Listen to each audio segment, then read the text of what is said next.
மண்டை தூக்கிட்டு அப்புறம் கையை மெதுவா எடுக்குது.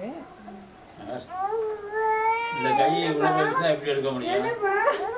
மண்டை தூக்கிது அப்புறம் கையை மெதுவா எடுக்குது. மாமா இந்த பக்கம் வாங்கலாம், இந்த பக்கம் வாங்கலாம், நான் திருப்பி உட்காந்துக்கிறேன். மண்டை தூக்கிட்டு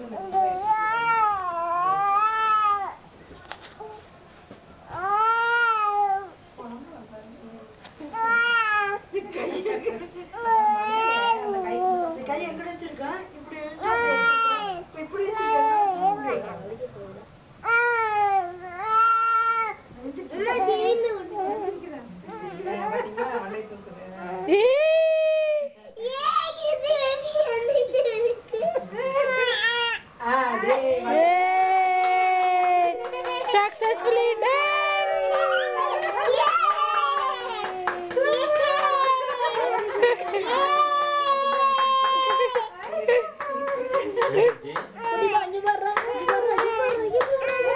வலிக்குதுப்பா.